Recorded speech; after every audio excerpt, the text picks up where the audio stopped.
On this episode of the Nugget Project, we're going to get the right tools to paint our car. Let's go.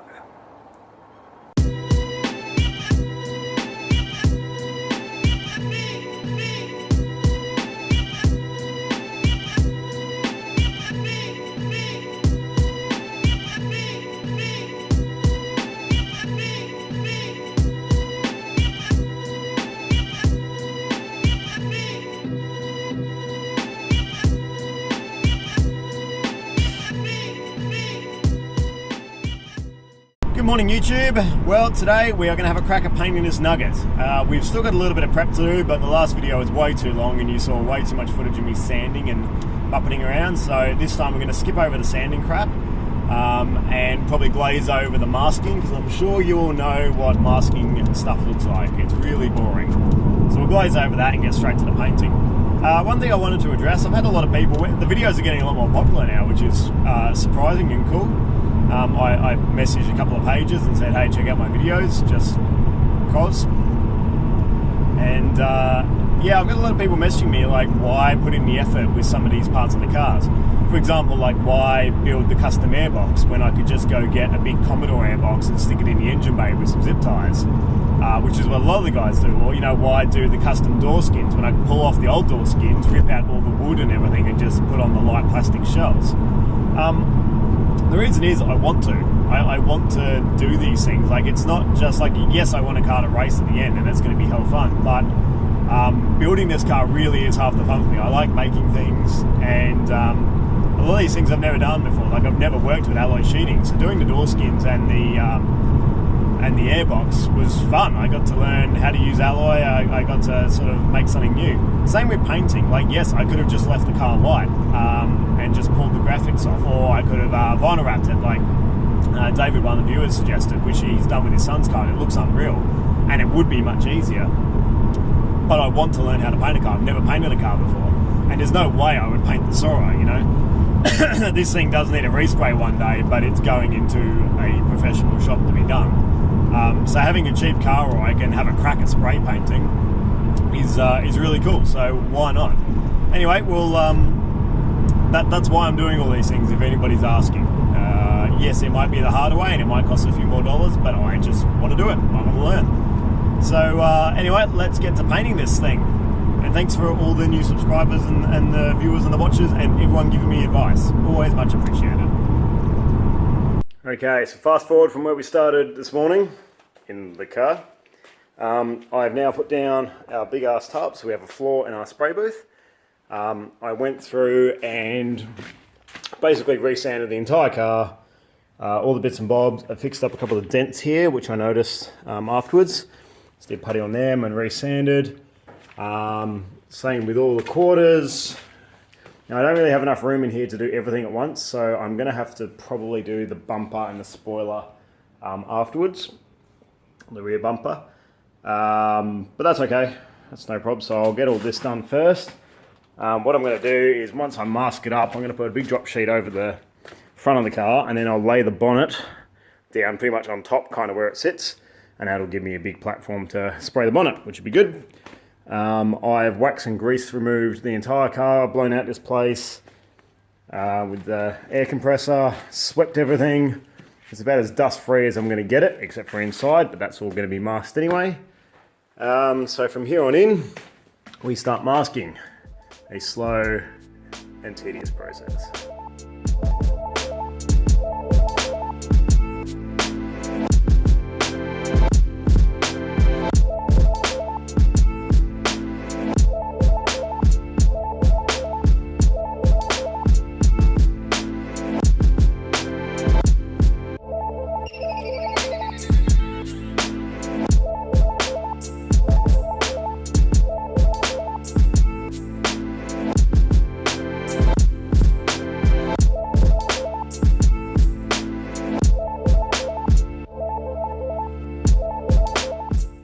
Alrighty, halfway through masking, so we've got all the front masked up. I've got all the interiors of the doors, almost the back window done.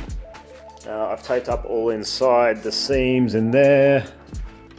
Yeah, look, masking up the car is just really easy and quick, and it's not tedious at all, it's great.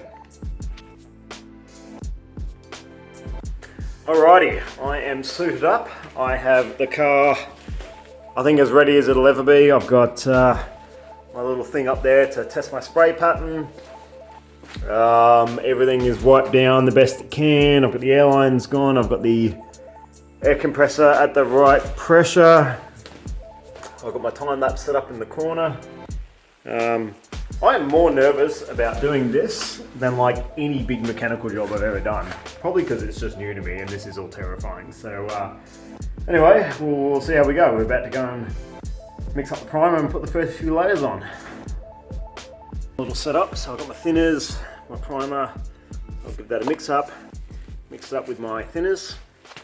We've got a gun ready here with a little filter.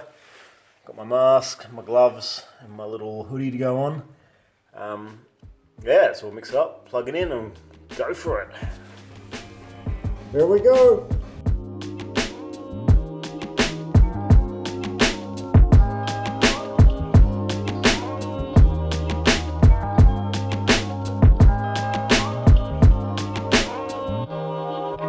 Ryan Little.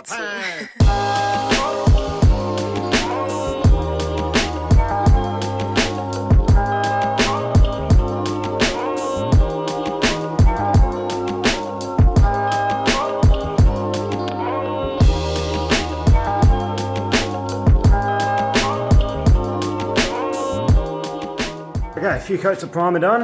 I'm kind of getting the hang of it now, just getting used to how the gun works and all that stuff. I've just done light coats at the moment. I'm going a bit thicker. The quarter panels I've started going thicker on. And the back, I just got to work my way out the front. I gave up on the bumper, it's just too tight in here to get it done properly. So I'm going to do the bumper, the two bumpers and the spoiler afterwards. I'll just roll the car forward, give myself a bit of room. But yeah, it is coming along pretty good. It's kind of fun actually, it's good. Hopefully our little time lapse has been working its way. Oh man, look at that lens. That is going to be a filthy time lapse.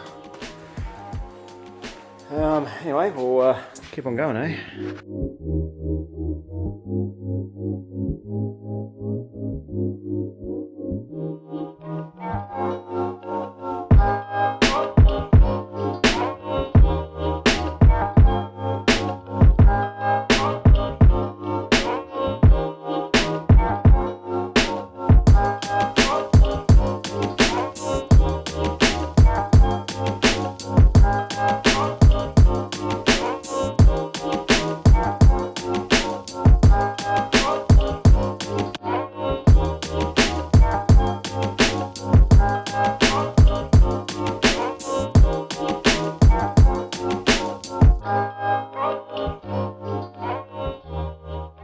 Okay, here's where we're up to.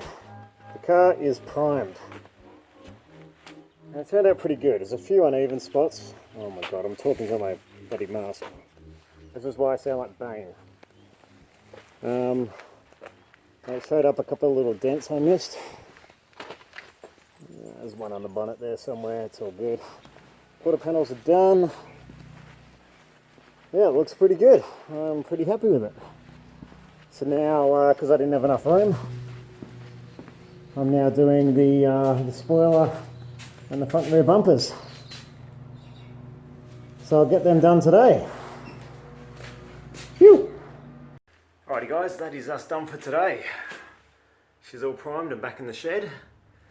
And we've got the bumper, spoilers, both bumpers, and the quarter panels done. So yeah, it wasn't too bad actually. It's kind of fun using the spray gun, I enjoyed it. The only thing I kind of had problems with is, remember here we had that stupid stuff, that little wind diffuser thing that was stuck on. I had to go back to bare metal, like really to bare metal. And the paint, the primer started flaking a bit here. Now I'm sure there's probably some reason. I probably put it on too thick, too fast, something like that. Anyway, so I sanded it back down and I did some light coats on that. And it seems to be good now, but everywhere else seems to be sticking really well. Yeah, it's come up good. So from here on in, we need to do, I'm going to do an 800 grit all over the car, so I'll come back. I'm really hoping to come back tomorrow. It just depends on what work we'll be doing. But we'll do an 800 grit all over the bumpers, the car, get it all smooth again, blow out all this dust, because there is heaps of dust around. It's real messy. Get it all smooth, and then we can go top coat, which will be really exciting, because I'm excited to see this not grey, not white, but start to be blue. Anyway, we'll come back. I'm going to do it all in the one video. The time lapse I had up over there, I don't think it worked at all. Like every 10 minutes, it's like the lens is static, and every 10 minutes I'll have a look over and the lens is just covered in paint. So I imagine none of the time lapses are going to work, and this whole video of me priming this thing's probably going to be about 3 minutes long. I'll try and sort out something better for when I paint it. Anyway, we'll be back soon. Alrighty, so a bit of a one step forward, half step back today. I was hoping to paint today, but unfortunately the primer didn't stick to any of the bare metal bits, even though I was assured by the guy in the shop that it would. And so I had a quick phone call with my mate Nick, who is an expert spray painter, and he said, yep, you need to edge prime it, which I didn't think I'd have to do. So anyway, I've sanded it all back where any of the bare metal was, and I've got a can of edge primer, and I've just going to do a couple of coats of that, and then I'll do the other primer back over the top. So yes, not exactly what I wanted to be doing today, but at least after this it'll be ready to go. All the other bits are good though. The bonnet, the bumpers, the wings and the spoiler are all primed, sanded down and ready to go. So we can paint them next time we're here. Yeah. Anyway, this will be me for the rest of the day, doing this.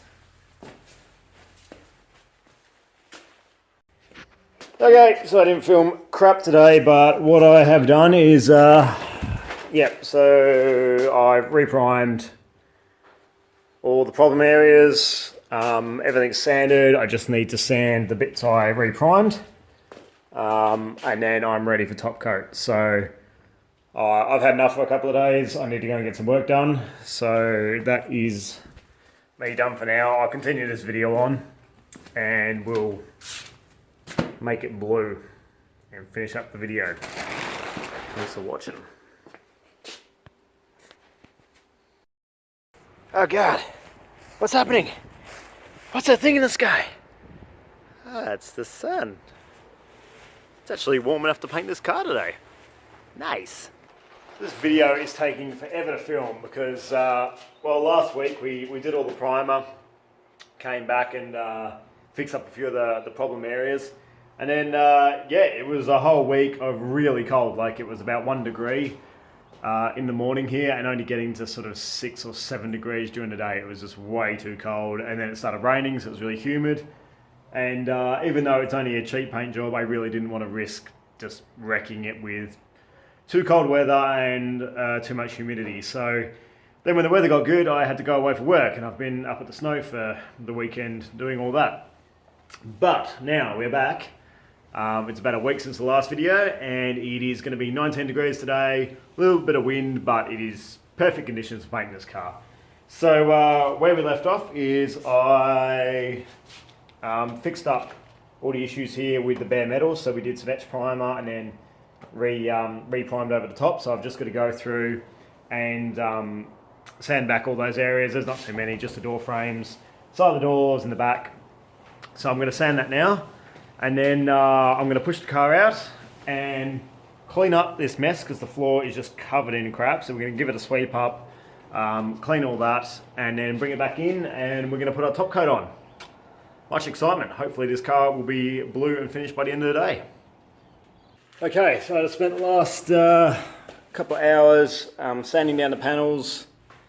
I've had a little bit of peeling on the edge here where I've masked, so I've just sanded that down. This paint will stick to old paint. This primer's a real pain in the arse. It doesn't seem to be that great and doesn't seem to stick to anything, no matter how much prep I do. So we've now got to a point where I have wiped this car down, like trying to get rid of all these dust marks. I've wiped it down with wax and grease remover and dry cloths about 8 times all over, and this is about as good as it's going to get. So now I think we just put a top coat on and see what happens. As I said, it's a track car. If it doesn't work out, it doesn't work out. So we'll go mix up the paint. I'll show you what that's all about, and then we're going to spray this sucker. Cool. So I did the primer and everything with a 2.5mm nozzle, which was recommended to me. But for the top coat, I need 1.4. The primer's thicker, therefore it needs a thicker nozzle to get out. This is finer, so it is a finer nozzle, and I need some scissors to get those horrible packets open. So, at this moment, if you ask me, would I paint a car again? I'm going to say no. I think that comes down to my lack of experience and stuffing things up. This is why I wanted to do it to this car, because I'm not too fussed. The leftover paint, I'm going to get put into pressure packs, and basically I'm just going to pressure pack anything that looks shit later on down the track. It was a good experience though. I got to learn things. It's just a pain in the ass.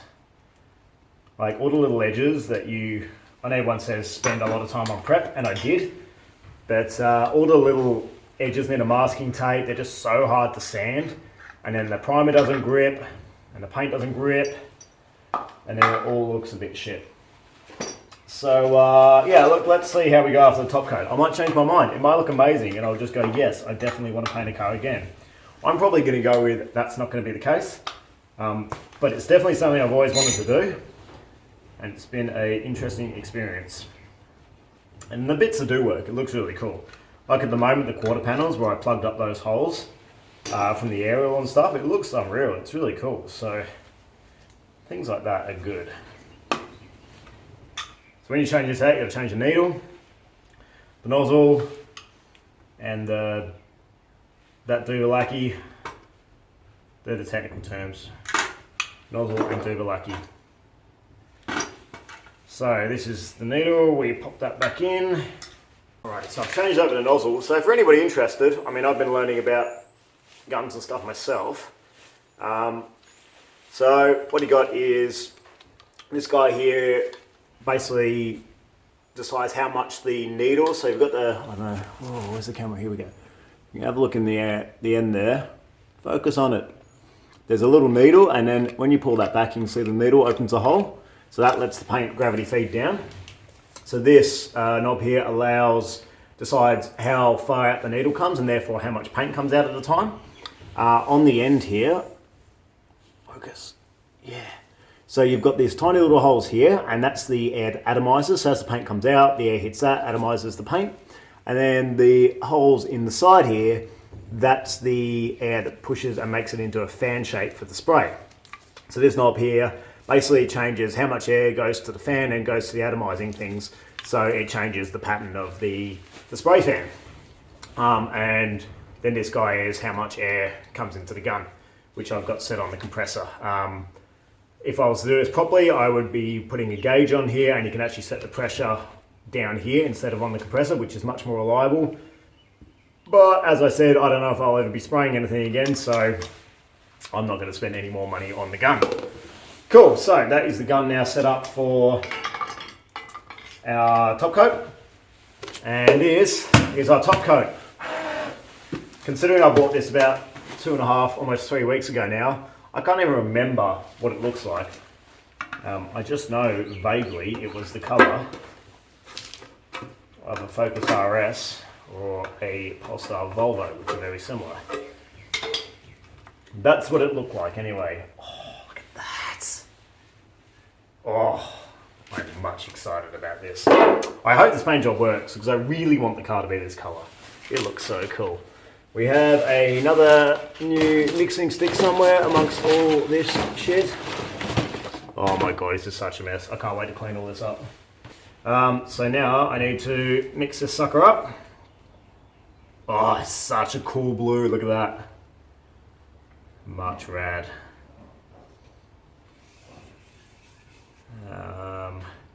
Yeah, I'm just basically going to mix the crap out of this.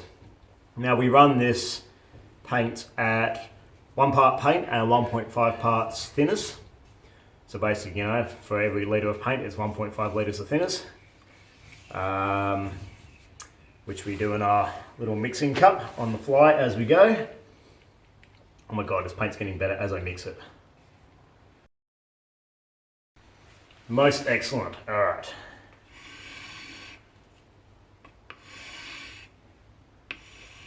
Such a cool blue. I think I've got it pretty close. I mean, if you put it next to a Focus or a S60, it's probably going to look very different. But not bad considering I picked it off a tiny little paint swab. Cool Magoo. Alright, so watch me pour paint everywhere, because this is what happens. And I'm going to pour paint over the German instructions and not over my label.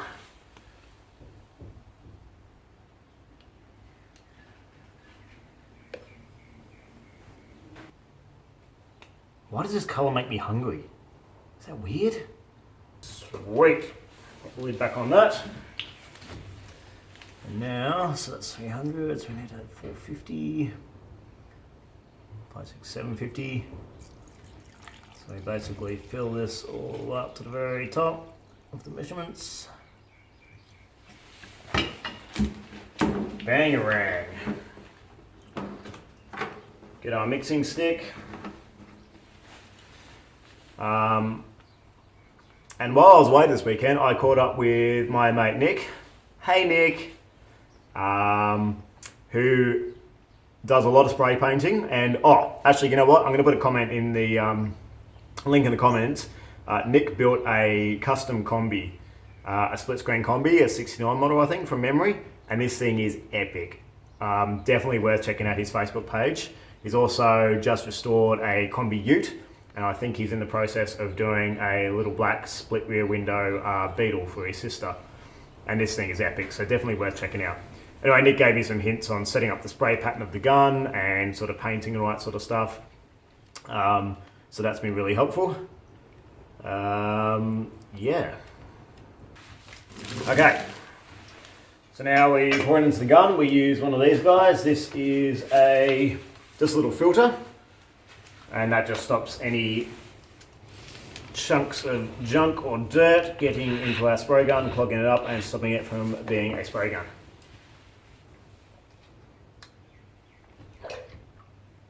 So we get a couple of guns out of this mixing thingy.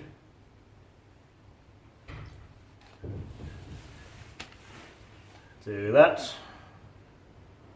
Let that drip off. Pop him back in there, lid on. And then we go and try not to this up. Okay, I've just tested the spray pattern and it's pretty good. Like it's not sort of bell shaped. It's nice and even. I'll show you.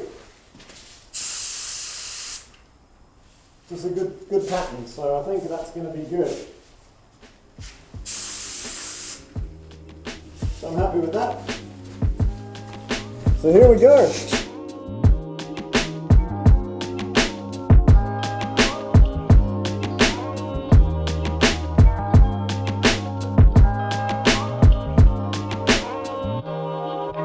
Ryan Little.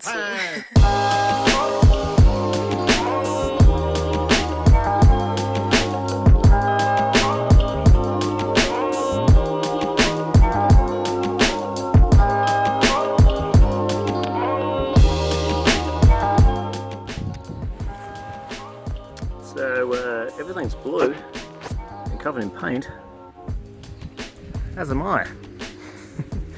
I wanted a warm day. It's definitely warm today. I'm sweating buckets. But the car is done. I'm not going to go back in there at the moment because it's fumey as hell. But yeah, that's the main part done. So now the front and rear bumper and the spoiler, and we are finished.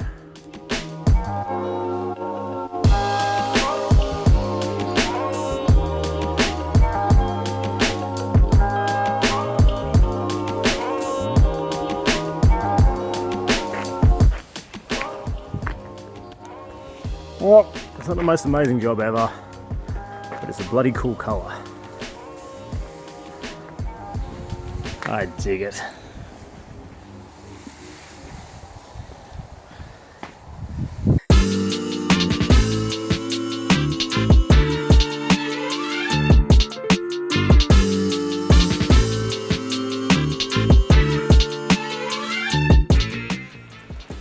that's it. Everything is painted. Front bar is done. Came up really good. Rear bar's all done, and our spoiler is all done.